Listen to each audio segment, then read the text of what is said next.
अस्सलाम वालेकुम दोस्तों, मेरा नाम इरफ़ान शाहिद है।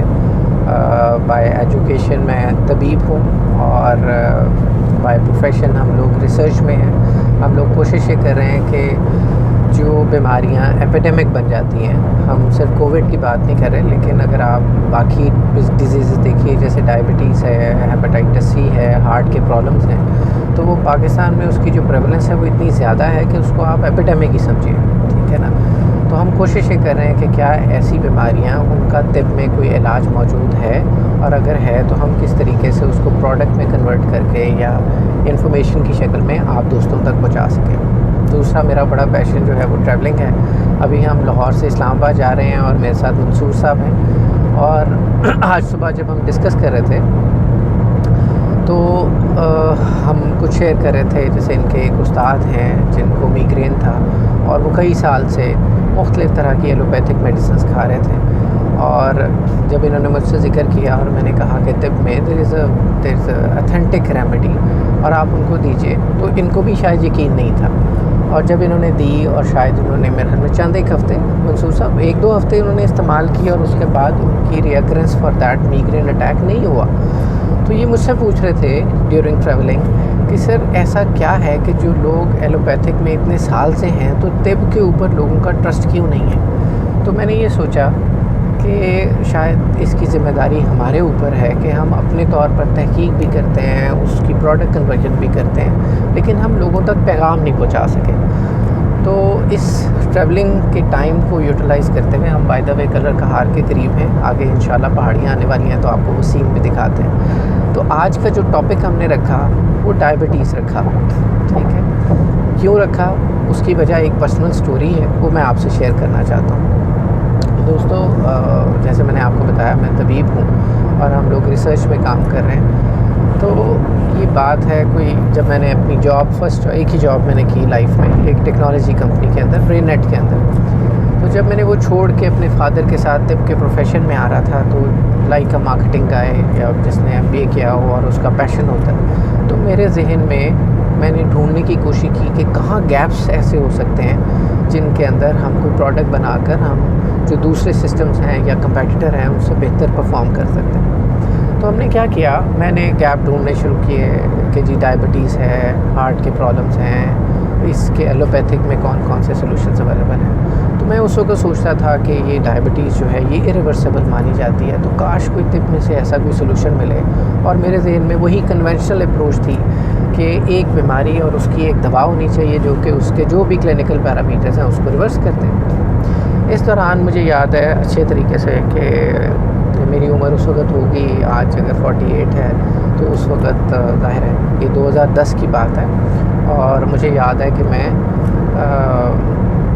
मुल्तान में हमारे एक दोस्त हैं, उनकी शादी से वापस आ रहा था, जुनैद सईद उपल, उनको मैं टैग करूँगा इस वीडियो के अंदर। तो मैंने अपनी कुछ रिपोर्ट्स वगैरह जैसे एनुअल या हर 2 साल बाद मैं कभी करवाता था, तो मैंने उसके अंदर HbA1c भी करवाया हुआ था।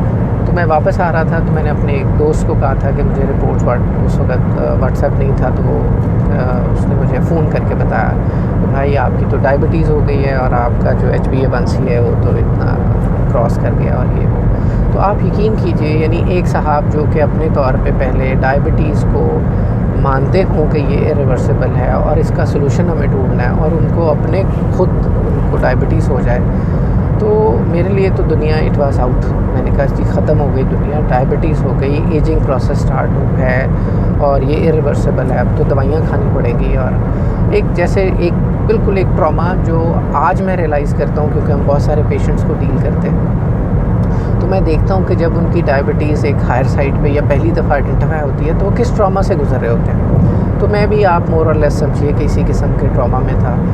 और बहरहाल थोड़ा सा पैशन तो था कि इस कुछ चीज़ें हैं जिसको चैलेंज के तौर पे लेना। तो मैंने पढ़ना शुरू किया अपने तिब के कुछ लोगों से, तो ज़ाहिर गपशप थी, लेकिन मैंने वेस्ट में भी पढ़ना शुरू किया कि क्या वेस्ट के अंदर भी जो अल्टरनेटिव सिस्टम है वो क्या कहते हैं उसके बारे में। तो मैंने जो एक किताब पढ़ी उसका नाम था हॉल्ट डायबिटीज़ इन 25 डेज़। ये माइक एडम की किताब है और आपको अमेज़ॉन पे मिल जाएगी। अगर आप कहेंगे किसी से आपको चाहिए हो तो मैं, अगर मुझे व्हाट्सएप कर देंगे तो मैं आपको वो PDF भी भिजवा दूँगा। उन साहब ने बड़ी खूबसूरत किताब लिखी है और उसमें आप ज़रा टॉपिक देखिए, हॉल्ट डायबिटीज़, यानी उन्होंने बहुत महफूज रहते हुए लिखा हॉल्ट, ठीक है, उन्होंने रिवर्स नहीं लिखा, और उन्होंने लिखा हॉल्ट डायबिटीज़ इन 25 डेज़। मुझे उस वक्त इस हॉल्ट को रिवर्स ही समझ आया, और उन्होंने किताब की तरतीब ऐसे बनाई कि पहले दिन आपने ये करना है, दूसरे दिन ये करना है, एंड इसी तरह से उन्होंने 25 दिनों की एक तरतीब बनाई कि आपने ग्रेजुअली क्या क्या चेंजेस करनी है अपने में, और by the time you reach the 25th day तो आपकी जो डायबिटीज़ है वो रिवर्स हो चुकी होगी, ठीक है। मुझे यही समझ आई, इंटरप्रेट मैंने यही किया, और जाहिर है अल्लाह ताला ने जो एक सबसे बड़ी ब्लेसिंग दी है, मुझे लगता है हम सब लोगों को, वो सेहत के साथ एक बड़ी चीज़ जो है वो होप है, उम्मीद आपको। तो मुझे एक उम्मीद जागी कि तो मैंने उस किताब को पढ़ा।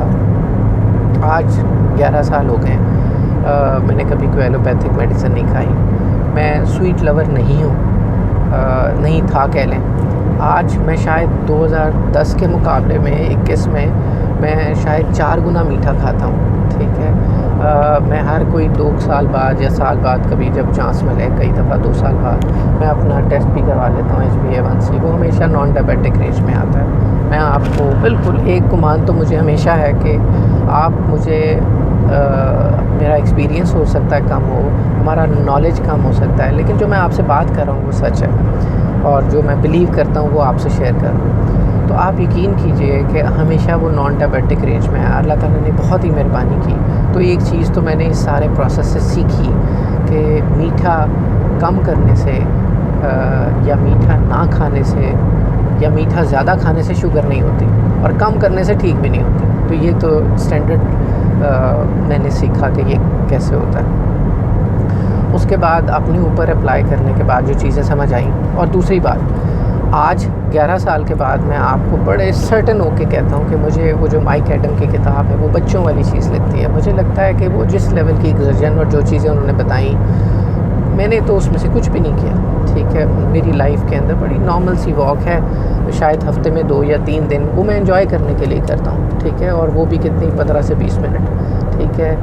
बहुत थोड़ी सी मैंने लाइफस्टाइल चेंजेस की, और बहुत थोड़ी सी, यकीन कीजिए, दवाई हमने इस्तेमाल की। अब कलर कहार की पहाड़ियाँ आ गई, तो वो थोड़ा सा मैं मुहतात होके चला रहा हूँ। बहरहाल, तो हमारा एक्सपीरियंस तो अभी ये है कि अगर किसी की डायबिटीज़ है तो बहुत थोड़ी सी लाइफस्टाइल में चेंजेस, और वो भी हम, ये नहीं है ज़रूरी कि किसी को भी जब हम ये देखते हैं कि उनको कोई डाइट प्लान या उनको लाइफस्टाइल चेंजेस बतानी है, तो ज़ाहिर है हम थोड़ा सा फीडबैक लेते हैं और उनसे पूछते हैं कि आपकी जॉब क्या है, आपके एक्सर्जन पैटर्न क्या है, आपकी लाइकिंग और डिसलाइकिंग क्या है। और यकीन कीजिए कि अल्लाह ताला ने इतनी चीज़ें पैदा की हैं कि आप with in their own domain रहते हुए जब उनके लिए बहुत थोड़ी सी चेंजेस करते हैं तो उसके रिज़ल्ट्स आपको मिरेकलस मिलते हैं। और जो दवा, मैं अब एंड में कभी, अभी इस वक्त दवा का तो मकसद नहीं है आपसे शेयर करना, लेकिन जो दवा है उसका लिंक भी शेयर कर दूंगा। वो भी हमेशा लाइफ टाइम नहीं खानी पड़ती, मैंने तो वो भी नहीं खाई, लेकिन वो दवा अगर किसी को ज़रूरत हो तो शायद महीना या 1.5 महीना हम देते हैं, और उसके बाद शायद आपको डाइजेशन की कोई दवाई थोड़े अरसे के लिए खानी हो, अदरवाइज़ आपको वो भी छोड़ देनी पड़ती है विद अ बिलीफ, क्योंकि एक फर्म अंदर से कमिटमेंट है कि सारी ज़िंदगी खाने के लिए दवा नहीं होती, सारी ज़िंदगी खाने के लिए हमेशा खुराक होती है। और जो लोग ये, मैं शायद किसी के ऊपर ब्लेम नहीं लगा रहा, लेकिन मुझे लगता है कि अगर हम हार्ट की बीमारियों की बात करते हैं, और आपने देखा होगा कि अगर आप एलोपैथिक सिस्टम में जाते हैं तो हार्ट है या डायबिटीज़ है, ना सिर्फ वो इसको इरिवर्सिबल मानते हैं, बल्कि दूसरी तरफ इसकी जो मेडिसिन है उसके साथ एक टैग लगा दिया जाता है कि these our life time medicine, ठीक है। दुनिया में कोई मेडिसिन लाइफ टाइम नहीं खाने के लिए होती, लाइफ टाइम खाने के लिए अल्लाह ताला ने सिर्फ खुराक है।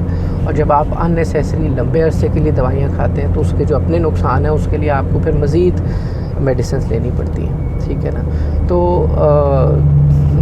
बहुत थोड़ी सी लाइफस्टाइल चेंजेस और रियलाइजेशन कि हमें अब जैसे एक रेड सिग्नल है तो अब हमें एहतियात के साथ चलना है, और बहुत थोड़ी सी मेडिसिन जो कि बाद में छोड़ भी देनी होती है उसके साथ, दिस इज़ रिवर्सिबल, ठीक है ना। हम बहुत छोटे हैं, जब मैंने ये एक्सपीरियंस किया कि ये डायबिटीज़ जो है ये रिवर्सिबल है, तो मुझे ये लगा कि देखिए हम क्या बात कर रहे हैं। देखिए ज़रा स्कोप देखिए, पूरी दुनिया, ठीक है, पूरी दुनिया के अंदर फार्मास्यूटिकल सेक्टर वो कितना बड़ा है, ठीक है।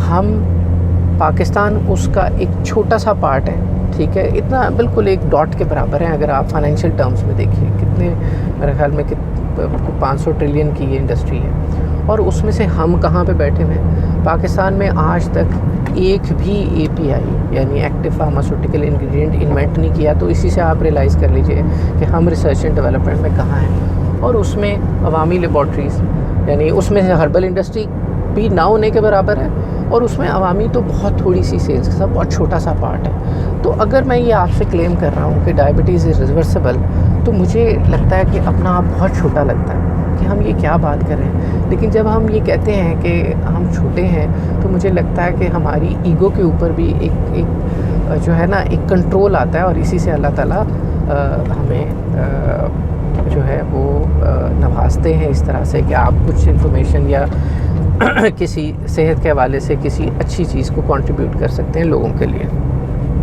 हमारे पास यानी पिछले कई सालों के एक्सपीरियंस में बेतहाशा सैकड़ों पेशेंट्स हैं, क्योंकि मैं क्लिनिक नहीं करता, लेकिन जाहिर है ऑफ एंड ऑन हमारे क्लोज सर्कल में जो भी लोग हैं, जब उनको पता चलता है हम उनसे शेयर करते हैं, तो मैं कोशिश करता हूँ कि उनकी रिपोर्ट्स अपने पास महफूज कर लूँ, और वो मिरेकलस हैं। मैं आपको एग्जांपल बताता हूँ। अच्छा, फिर इसमें अगली बात, रिपोर्ट्स के साथ साथ जो हम आपसे शेयर भी कर सकते हैं, रिपोर्ट्स के साथ साथ आपको ये भी देखना है कि जो पेशेंट्स हैं उनकी कैटेगरीज़ होती हैं। मिसाल के तौर पे डायबिटीज़ में अगर मैं ये कहूँ तो बिल्कुल ये गलत नहीं होगा कि अगर किसी की मरीज़ की HbA1c जो है वो 11 या 12 के ऊपर है, अगर हम इसको ट्रांसलेट करें ना, तो इसका मतलब ये होता है कि 12 HbA1c का मतलब है कि आपकी जो रैंडम शुगर है वो तकरीबन 450-500 के करीब है, और जो फास्टिंग है वो भी कोई 250 से ऊपर ही है, ठीक है। और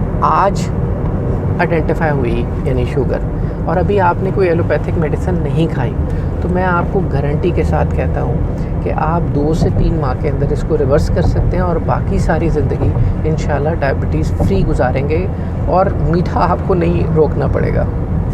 लेकिन वही बात है कि अगर कोई पेशेंट कई साल से डायबिटिक है और वो एलोपैथिक मेडिसिन भी खा रहा है, तो फिर इसका मतलब यह है कि उसको रिवर्स करने में हमें थोड़ा सा टाइम लगेगा। क्यों लगेगा? इसकी मिसाल, अभी हम दफ्तर में थे तो किसी को मैं समझा रहा था, बिल्कुल इसी तरह से है कि अगर क्यों मेरा पैशन है ट्रैवलिंग, अगेन मैं आपसे कहूँ तो जैसे मेरी एग्जांपल्स भी ऐसी होती हैं। तो अगर हमने लाहौर से हुंजा जाना है और आप गलती से कराची की तरफ आपकी डायरेक्शन हो गई है, तो अब आपने अगर हुंजा जाना है तो आप, इसका मतलब है कि जितनी दूर आप कराची की तरफ जाएंगे आपको उतना ही फासला तय करके वापस लाहौर पहुंचना पड़ेगा, और फिर आपको हुंजा की तरफ, गिलगित की तरफ ट्रैवल करना पड़ेगा। तो इसी तरीके से हम पेशेंट से जब बातचीत करते हैं, तो अगर तो उनकी रिसेंटली आइडेंटिफाइड है, चाहे वो कितनी भी है, मैंने आपको 12 तक की रेंज बता दी, तो इट इज़ इंशाल्लाह very much reversible in a very short time, जो कि स्पैन 1 महीने से 3 महीने के अंदर अंदर होता है, क्योंकि आपको 3 महीने में एवरेज HbA1c दोबारा रिपीट करवाना होता है। लेकिन अगर कोई साहब कई साल से डायबिटिक हैं और एलोपैथिक भी यूज़ कर रहे हैं, तो फिर उसका रास्ता थोड़ा सा लंबा हो जाता है, और उनकी कमिटमेंट लेवल भी हमें थोड़ी ज़्यादा चाहिए होती है, और ये रिवर्स हो जाता है, ठीक है ना। हम कलर कहार की पहाड़ियाँ जो है ना ऑलमोस्ट उतरने लगे हैं। मंसूर साहब आप दिखाएंगे? ठीक है जी, एक बस हमें बार बार ओवरटेक करने की कोशिश कर रही है। अच्छा, तो डायबिटीज़ पे आज का टॉपिक, क्योंकि हम ये अवेल करना चाह रहे थे, मेरा था आपको सिर्फ एक कमिटमेंट देना कि यस, आपका भी मेरी तरह, मैंने तो अपना एक्सपीरियंस आपसे शेयर किया कि this is very much reversible, ठीक है। हम कोशिश करेंगे कि हमारा इवनिंग में वापसी है, अगर अंदर हमें गाड़ी के अंदर लाइट वाइट ठीक हुई और हम अच्छे तरीके से इसको रिकॉर्ड कर पाए, तो मैं आपसे ये भी ज़रूर शेयर करूँगा नेक्स्ट वीडियो के अंदर कि हम तिब में डायबिटीज़ की डेफिनेशन क्या है, एलोपैथिक से हम कैसे फ़र्क हैं, तिब में हम इसके सलूशन कैसे करते हैं, हम दवा कौन सी देते हैं या ख़ुराक कौन सी तजवीज़ करते हैं, और सबसे बड़ी बात कि जिस तरह वेस्टर्न मॉडल में है ना, एनाटॉमी फिजियोलॉजी तो एक ही तरह की है कि जब किसी को डायबिटीज़ होती है तो आपकी बॉडी के अंदर बेसिकली क्या वजह होती है, क्या चेंज आती है जिसकी वजह से ग्लूकोमीटर के ऊपर आपकी जो शुगर लेवल है, जो ये ग्लूकोज लेवल है, वो आपको हाई साइड पे आता नज़र। तो हम ये नेक्स्ट वीडियो के अंदर इंशाल्लाह शेयर करेंगे। मैं कोशिश करता हूँ कि जब हम ये अपलोड करें वीडियो यूट्यूब का जो हमारा चैनल है उसके ऊपर, तो मैं नीचे आपको अपना व्हाट्सएप नंबर या कुछ ऐसा दे दूँगा, और अगर कोई भी साहब हमसे कोई मशवरा करना चाहे तो मेरा तो मानना ये है कि ज़िंदगी पे आने का मकसद, अभी मंसूर साहब से भी यही बात हो रही थी कि अगर हम किसी के काम आ जाएं, यानी हमारे पास जो भी नॉलेज, तो मैं नहीं कहूँगा एक्सपीरियंस है, नॉलेज तो हमारे पास बहुत थोड़ा सा है, लेकिन उसकी वजह से अल्लाह ताला ने जो हमें एक्सपीरियंसेस करवाए हैं उसकी वजह से अगर एक इंसान वापस सेहत की तरफ वापस आ जाता है, it is not about the diabetes, anything जो कि खुदा न खास्ता अगर किसी को कोई भी हेल्थ चैलेंज है और हमारी इन्फॉर्मेशन शेयरिंग से, ठीक है, अगर उसकी लाइफ में कोई चेंज आ जाती है तो इससे बड़ी ब्लेसिंग क्या होगी, ये हमारे लिए खुशकिस्मती होगी। तो मैं नीचे अपना व्हाट्सएप नंबर लिंक में या आपको किसी तरीके से हम शेयर कर देंगे, और अगर किसी भी तरह की आपको कोई हेल्प चाहिए हो, कोई इन्फॉर्मेशन चाहिए हो, मैं ये कमिट नहीं करता कि मैं फ़ौरी आपका जवाब, मगर मैं ये ज़रूर आपसे कमिट करता हूँ कि अगर जो भी मैसेज करेंगे तो मैं इंशाल्लाह एट द कन्वीनियंस, आपकी कन्वीनियंस देखते हुए आपसे रब्ता ज़रूर करूँगा इंशाल्लाह। तो कोई भी इन्फॉर्मेशन चाहिए हो आप पूछ सकते हैं। बहुत शुक्रिया, थैंक यू। नेक्स्ट वीडियो के लिए मिलते हैं इंशाल्लाह कुछ अर्से बाद। थैंक यू, बहुत शुक्रिया। अस्सलाम वालेकुम।